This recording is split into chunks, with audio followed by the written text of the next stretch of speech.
Oi, gente, boa madrugada.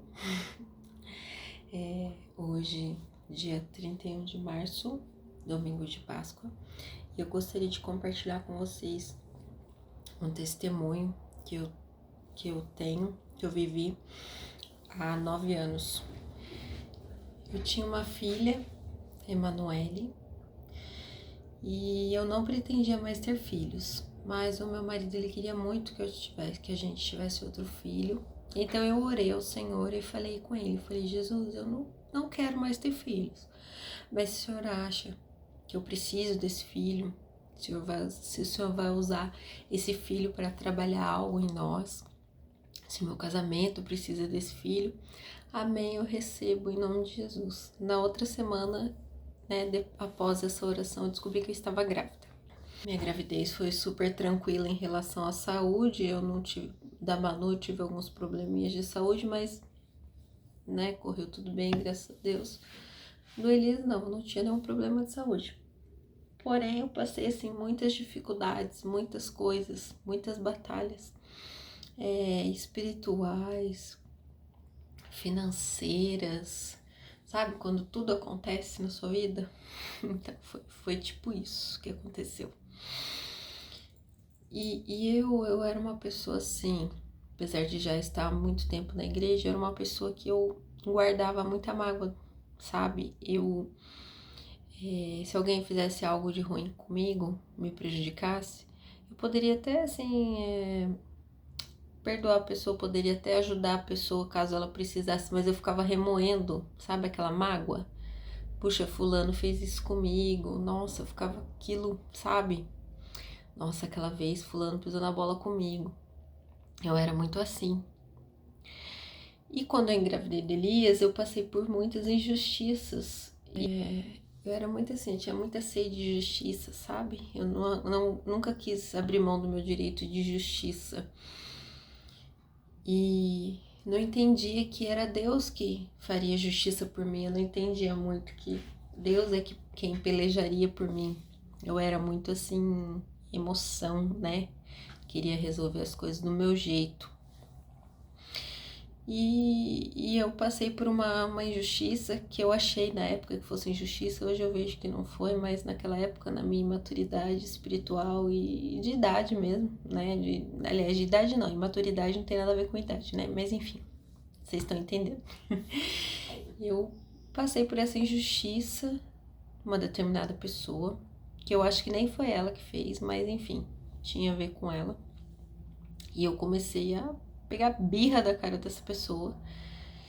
E toda vez que eu tinha que enfrentar algum problema que era decorrente dessa injustiça que eu acreditava que ela havia feito comigo, Deus fazia essa pessoa passar na minha frente, bem na hora. Mas Deus fazia tudo isso que era no sentido de eu liberar perdão para essa pessoa, mas eu ficava com raiva. Eu achava até que era o diabo que colocava ela na minha frente, mas não era o diabo, era Deus mesmo, me cutucando, me provocando, me confrontando a liberar perdão para essa pessoa, porque apesar dessa pessoa, ter feito injustiça, Deus sempre me deu vitória, mas eu não via isso. Eu tinha aquela sede de vingança, ainda mais grávida, todas grávidas são muito loucas, né? Então grávida eu tava mais doida ainda da cabeça, mas tudo bem. E isso foi dando um desgaste emocional, espiritual e tudo mais. E Deus batendo na tecla que eu devia perdoar e eu não querendo entender. E o Elias, a previsão de nascimento dele era pro dia 27 de março.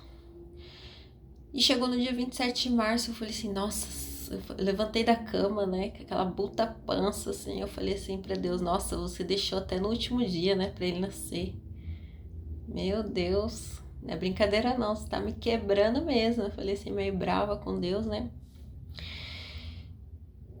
E fui, levantei, tomei meu banho, fui pro hospital, porque eu tinha uma consulta médica naquele dia, porque tava a previsão para aquele dia, né? Cheguei lá na consulta médica, a médica falou assim, pode voltar para casa, não tá na hora ainda. E eu brigando com Deus, falando, não, hoje vai nascer, né? Porque hoje é o último dia. Não nasceu, minha gente. Não nasceu no dia 27 de março. E naquele dia foi bem humilhante pra mim, porque eu passei assim, porque eu merecia, lógico, né? Sempre a gente merece. A gente precisa aprender e evoluir, principalmente com Deus, né? Eu tava me achando a última bolachinha do pacote ali, querendo brigar com Deus, coitadinha. Se ele assoprasse lá de cima, eu explodia aqui embaixo. Mas eu tava tão sem noção, cega de vingança, né? E aí eu passei por 6 exames de toque naquele dia. Foi um dia bem difícil. Mas enfim, mereci. Aceito. Aceitei. Depois, no final daquele dia, eu percebi que Deus estava tratando comigo, porque Deus fala, né? As minhas ovelhas conhecem a minha voz, né? E os filhos também sabem quando o pai repreende, né? Então eu sei bem quando, né, Deus tá bravo comigo. Graças a Deus que eu tenho esse termômetro ainda, né? Essa percepção. Enfim. Daí naquele final de semana eu tinha ido a um culto. E Deus usou uma pessoa, até a missionária Cida, querida, maravilhosa, da igreja Assembleia de Deus Madureira, aqui do bairro aqui onde eu moro. E Deus usou ela para falar comigo, que Deus, ela olhou para mim e falou, você tá cansada, né? Aí eu comecei a chorar, né? E nisso eu já tinha falado, Deus, eu perdoo, né, a pessoa, né? Eu entendi que Deus estava me repreendendo naquele momento e eu precisava me render, ver que eu estava errada e eu admiti meu erro e liberei perdão para a pessoa e tal. E à noite eu fui pro culto e Deus usou ela para falar comigo. Você tá cansada, né? Mas Deus tá preparando algo muito lindo para você. Aí quando foi na segunda-feira, eu cheguei no médico, o médico olhou para minha cara e falou: "Não, vamos para cesárea agora". Foi incrível. E realmente Deus preparou um momento muito especial para mim, que é a minha melhor amiga, né? Deus preparou para ela participar do parto comigo e ela esteve comigo, pegou o Elias ali. Graças a Deus, o Elias nasceu super bem. Só que tem uma coisa, né? As nossas atitudes, elas têm consequências. E Deus, ele nos perdoa, sim, mas as nossas atitudes, elas têm consequências, é fato. Lei do retorno, lei da colheita, sei lá, como você quer chamar aí. Mas enfim, toda a nossa atitude gera uma consequência. E eu fui liberada do hospital, recebi alta na quarta-feira. Na quarta-feira mesmo, né, de quarta para quinta, o Elias teve uma febre e eu voltei correndo pro hospital na quinta-feira e ele ficou internado lá. Porque ninguém soube me explicar, mas ele estava com uma infecção, essa infecção era no sangue e ele precisava tomar antibiótico. E por ele ser recém-nascido, teria que ser na veia. Enfim, internei com ele no hospital, foi muito difícil, porque eu nunca havia me separado da Manu. Tive que ficar uma semana sem ver a Manu. Nossa, foi muito difícil para mim. Isso, e tá com ele ali, sendo furado no pé, daí perdeu o furo no bracinho, daí começaram a furar o pé, ia furar a cabeça. Foi difícil, mas quando foi num sábado de aleluia, né? E a médica chegou e falou assim: olha, Dani, o Elias está respondendo super bem a medicação. Então a gente vai fazer o seguinte: terça-feira, você tomando a última medicação, eu vou te dar alta para você ir embora. Nossa, eu fiquei tão feliz que eu ia poder abraçar minha filha, ir para minha casa. Tava com ponto de cesárea, tava bem difícil. E bem acima do peso ainda eu era. Enfim, muitos problemas. Mas eu agradeço a Deus, né, por tudo. Só que nessa madrugada desse sábado, que ela falou que eu ia receber alta, eu tava muito cansada. E o Elias, ele queria mamar muito e eu não tinha muito leite. E eu ficava muito tempo acordada, tava esgotada, porque eu já tava vindo já de um final de gravidez, de uma cesárea e mais esse processo com ele. Então eu não tinha tido descanso e sempre ali sozinha, não tinha acompanhante na época. E eu tava na maca e eu falei assim, vou sentar na poltrona, porque eu tô com muito sono, eu tô com medo de cair dessa maca. E sentei na poltrona e o Elias queria mamar. E eu peguei ele pra amamentar, coloquei ele assim. Só que nisso eu dormi. No que eu dormi, eu soltei o braço. No que eu soltei, o Elias caiu de cabeça no chão. E eu só escutei assim, puff, sabe? Um barulho assim. Quando eu olhei, ele tava assim lá debaixo da maca, lá do outro lado. Eu levantei correndo, assim. Foi o tempo, assim, só de eu apagar, soltar ele e já voltar. Porque com barulho eu acordei. Com barulho da cabeça dele batendo no chão. E eu levantei ali com os pontos de cesárea ali, sabe? Eu olhei e falei, meu Deus, meu filho. Aí eu abaixei e peguei ele debaixo da maca. Nem pensei que eu tava com a barriga toda cortada, ainda com ponto, né? Fazia poucos dias que eu tinha feito a cesárea. Peguei ele, coloquei aqui, liguei pro meu marido. Imediatamente ele falou, chama a enfermeira que eu tô indo pra ir agora. Eu chamei a enfermeira, nisso já veio a médica que tava de plantão. E começou a crescer assim um pelote aqui na cabeça do Elias, no cantinho aqui. E a médica falou pra mim, você sabe o que é isso? Isso é um coágulo, a gente vai ter que operar a cabeça dele, vai ter que abrir o crânio. E começou a falar um monte de coisa, tá. E aí eu falei assim pra enfermeira, eu falei pra médica, por favor, chega, não quero mais ouvir mais nada. Eu falei pra enfermeira assim, por favor, tira o Elias daqui, que eu preciso ficar sozinha um momento. Ela falou assim, tudo bem, mãe. Ela pegou, viu que eu tava nervosa. E eu entrei no banheiro daquele hospital e eu debrucei assim naquela privada ali, né? E eu falei, Deus, chega. Daqui pra frente eu não consigo mais, pai. Me perdoa por tudo, mas eu preciso da sua ajuda agora. A tua palavra diz que quando a gente clama, né, na angústia, o Senhor responde. E o Senhor falou pra mim que o Senhor era Emanuel, por isso eu tinha que dar o nome da Manu de Emanuele, porque o Senhor sempre estaria comigo. Eu sei que o Senhor está comigo nesse processo, mas por favor me ajuda, eu não vou conseguir sobreviver, eu não vou conseguir viver mais, sabendo que meu filho tem uma sequela. Por minha culpa, o meu casamento vai acabar, minha vida vai destruir. Daqui pra frente eu não aguento mais, Jesus, eu não aguento mais. Por favor, me socorre, me ajuda.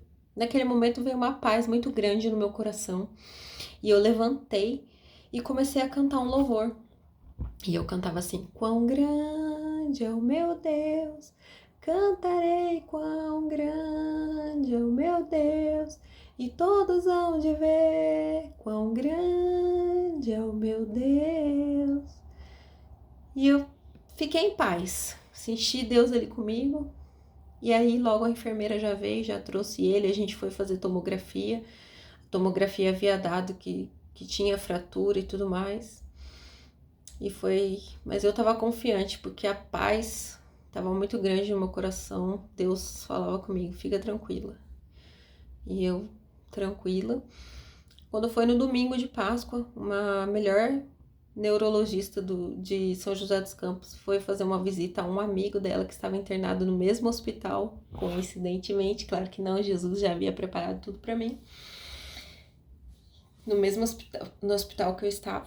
E ela, então a enfermeira falou, não, você precisa ver aqui, você precisa ajudar, socorrer uma mãe aqui, ver uma tomografia. Ela falou, não, mas eu não atendo o bebê. E a enfermeira falou, não, mas você vai ajudar essa mãe, porque hoje é domingo de Páscoa, você precisa ajudar ela. Então ela entrou lá na sala, fez alguns testes, né, com Elias. E viu a tomografia e falou pra mim, mãe, fica tranquila, foi só um susto, seu filho não tem nada. E o Elias fez aí 9 anos, para a glória de Deus, e tá aí com saúde, graças a Deus.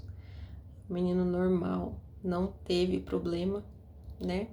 Esqueci de falar que depois da minha oração, depois que eu orei, quando a enfermeira trouxe ele pra mim, ele já não estava mais com calombo na cabeça, que ele tava com pelote, que começou a inchar, sabe aquele pelote assim? Que era o sangue mesmo pisado, né, que ia ficar aqui.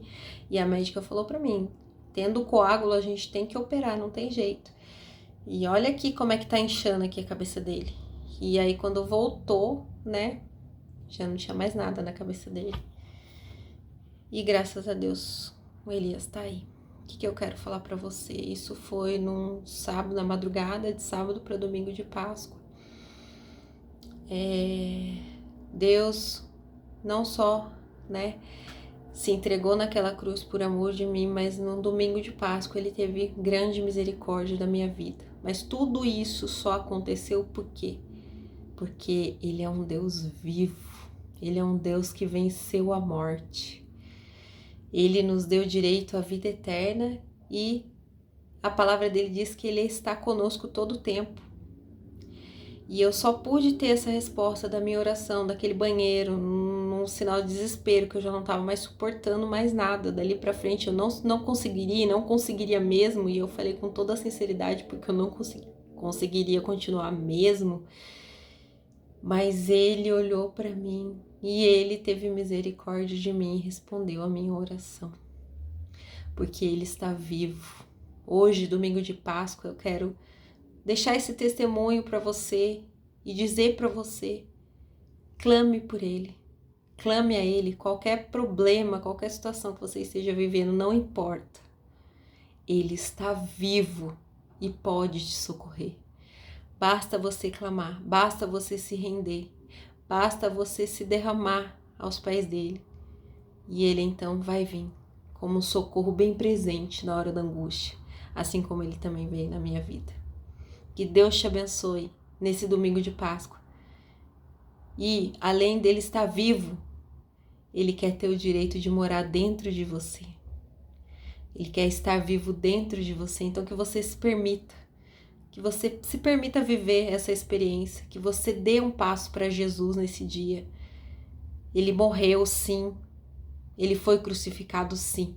Mas ele está vivo e em breve ele vai voltar para buscar uma igreja lavada e remida pelo teu sangue. Uma igreja santa. Não uma igreja X ou Y, não. Uma igreja nós, eu e você, casa de Deus. Em breve ele vai voltar. Não espere mais tempo. Não espere mais tempo, não deixe para depois o que você pode fazer hoje. Dê um passo para Jesus hoje. Peça o socorro dele hoje, que ele vai de encontro a você, assim como ele foi de encontro comigo. E aí, tem uma mensagem do Elias para você, tá bom? Que Deus te abençoe, que você possa desfrutar desse domingo de Páscoa, rodeado daquelas pessoas que você mais ama, e que você esteja feliz hoje, porque há uma esperança para você. Jesus Cristo está vivo. Deus te abençoe. Boa Páscoa. Oi, gente. Eu sou Elias e Jesus fez um milagre em mim. Tchau.